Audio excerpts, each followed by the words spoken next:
Hi, and welcome to Kitchen Corner on Today with Paul. Today I'm happy to bring you another episode here in my kitchen. Today we're going to make banana bread, and I just so happen to have a really great recipe that I grew up with, so we'll go ahead and show you that. Here we go, we got our banana bread there. We're going to need 1 1/4 cup of flour, 1 teaspoon of baking soda. You're going to need a half a teaspoon of salt. You're also going to need 1 cup of sugar. I got the ingredients divided here side to side based on dry and wet, and that's very important because we're actually going to want to put the dry in one bowl, put the wet in the other, and then finally when we mix it together we can get just the right mix without overdoing it. It's very important on how the rising process works, all of that.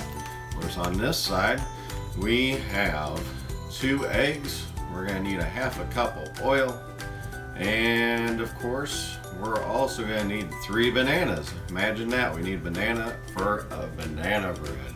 So let's get started, shall we? So here we get started. We're going to start with our dry measurements first. I'm going to get some granulated sugar here. That's just good old regular sugar there. I'm going to go ahead and get 1 cup of that. I just do a little bit of a shake like that, nothing fancy if you will.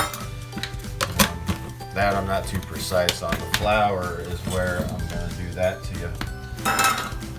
So then we got some all-purpose flour here. We're going to need 1 1/4 cup of that.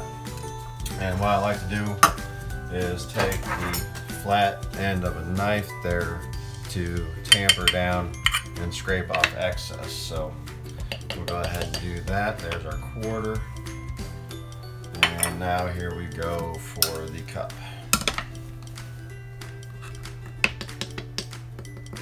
Obviously a little bit more messy with the full cup, but hey, that's how it goes in the kitchen. That's just the way it goes, so get used to it, right? Any good cook is also a good dishwasher. How about that? And then we're also going to need, I dirty up my utensils a little bit, not too much in the measure portion, don't want to mix anything in with the other items, but of course we're going to need 1 teaspoon of the baking soda. Now this one's got kind of a broken inner flat, but sometimes they have that helpful little flat piece that'll help you scrape off the top. I got a good measure on that right there, as you can see. That to the side. I just take my good old salt shaker. I'm gonna go over to the sink real quick, guys. Yeah, don't want to get salt everywhere. And here we're gonna do a half a teaspoon of that. There, like that. And then, what I like to do with my dry ingredients is take a whisk and mix them all together. Because when we start scooping it in or dumping it in our wet mix, I already want this well mixed. As soon as everything's snapped up and its consistency, where you don't have anything separate, we want to stop mixing right on the dot. You don't want to over mix this stuff. That's the important thing. So for right now, we're going to set this to the side. And we got our wet mix bowl right here. I'm going to go ahead and peel these bananas, so to speak. I like to take a knife right off the bat. Just helps me out real good. Keep an open top trash can nearby as well. That's going to help with your discard real quick. Just break them puppies in half real quick. Keep moving through these. These aren't as ripe as I'd like. They're as ripe as I could find at the store. You don't want rotten bananas, but the riper the better. And then we'll just say that. Now I'm going to go ahead and bring over my hand mixer, and we're going to beat the hell out of these bananas. So here we go. Well, we had a little guy jump overboard.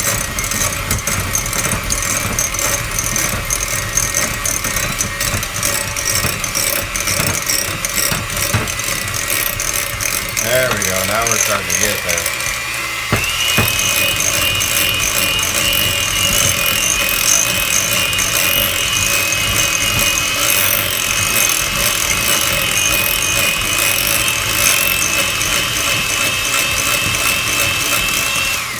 Nice.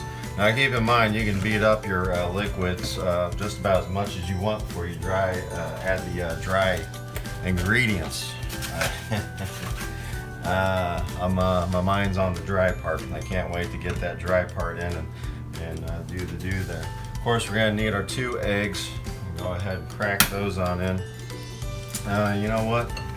I need to set that off to the side just a little bit more. Come on, sit, baby, sit.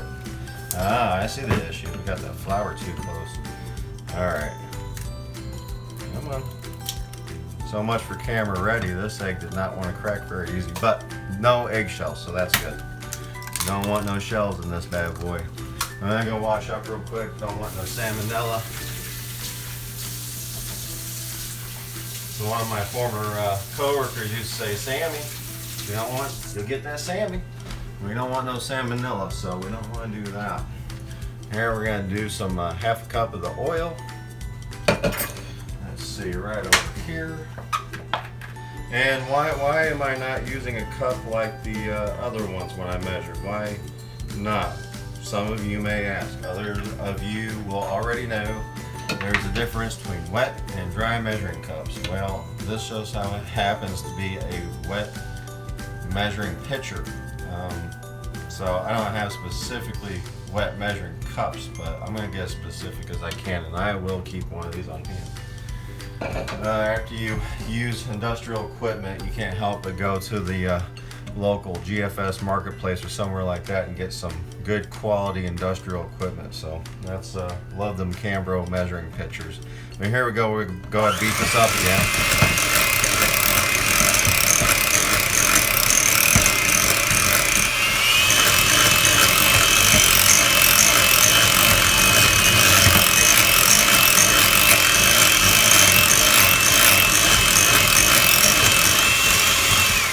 That looks pretty good right there. We're gonna go ahead and start adding our dry ingredients. Pretty easy recipe, but as you can see from what I got here, a whole lot of dish work after. So let's go ahead and start adding our dry here. Be careful, you don't want to start spraying things everywhere. That powder will go flying. There we go. Oh yeah, just a little more juice there.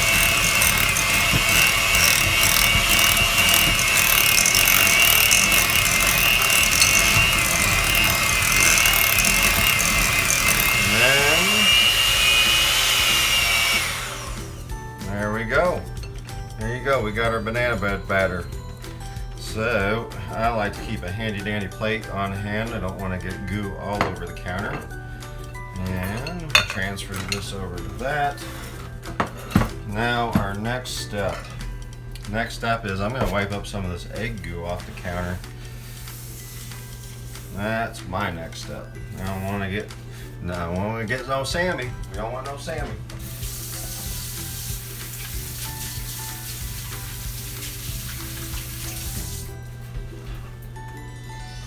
All right, next step, folks.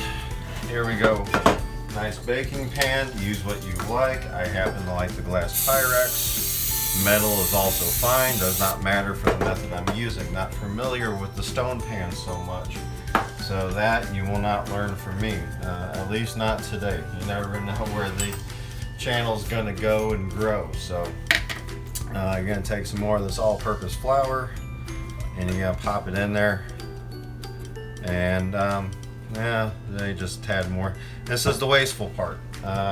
There's no way around it. If you want that bread to actually pop out, we're gonna shake it around, all that. You can kind of see what I'm doing, so I'm not gonna do the rest of it over my counter. I'm gonna do it over my sink, but we're gonna slowly shake it on all the walls. It's gonna stick to the cooking spray and create a nice thin film that's gonna allow the bread to pop out after it's done baking.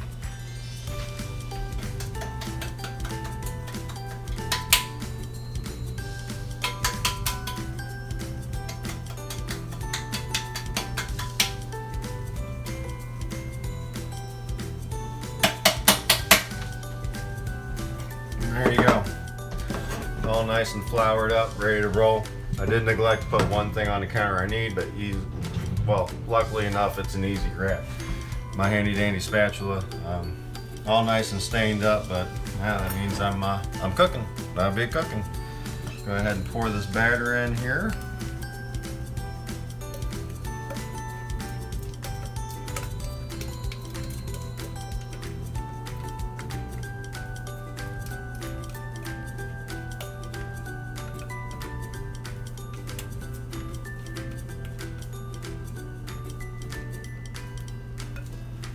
Yep, looking good. Looking real good.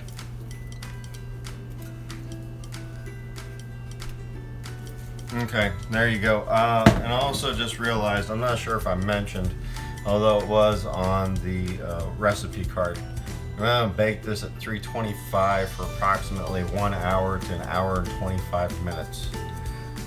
Your time's going to vary based on what type of oven you have, whether it's gas or electric, and also ovens just vary anyways, so know your equipment out there, guys. Very important, and there's really no other way around that. I've already got my oven preheated at 325, so I'm going to go ahead and pop this bad boy in, and then I'll get back with you later when we got the finished product. And welcome back, and it's almost time to check our banana bread. Through the magic of time, here we are with officially 3, 2, and 1. There you go. I'm gonna go ahead and turn that off so it don't annoy you, but just about as much as it annoys me personally. Golden rule, right? Unto others as you would have unto you. Yeah, there we go. Now, while you were waiting on me to come back, I actually made a couple more loaves of banana bread. I got 3 here total. Dos, and of course the tres. There you go. How neat is that? Nice and golden brown. Go ahead and shut this oven real quick. Now, of course, one handy dandy trick is to go ahead and take a very sharp knife, or maybe even something thinner, depending on what you have around your kitchen. Do a little poke test, and then what you're going to see is we came out all nice and clean. So there you go. That means we're good to go on this bread. Got some cooling racks out for the bread. We normally let it rest a little while, especially since it works so hard, right? But in this case scenario, you guys don't want to be waiting around too long, I'm sure. So let's go ahead and try to shake this up. Oh yeah, there it goes. That came out real easy. You see how that flour works, right?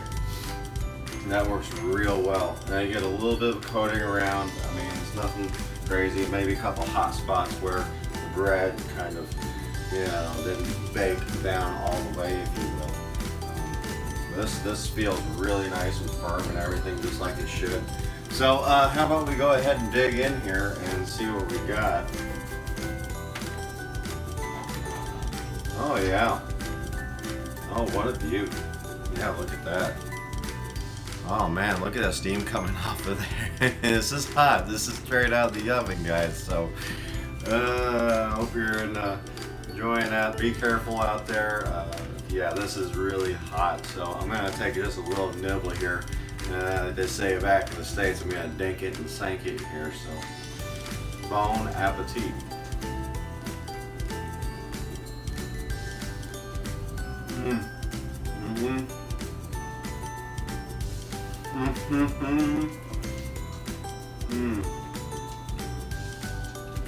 Oh my, that is really, really hot, but it's also really good. I want to thank you for joining me here on this episode, Kitchen Corner. Thank you for sharing, liking, and let me say that again. Thank you for sharing, liking, and subscribing as always. And of course, I'll catch you next time. Peace.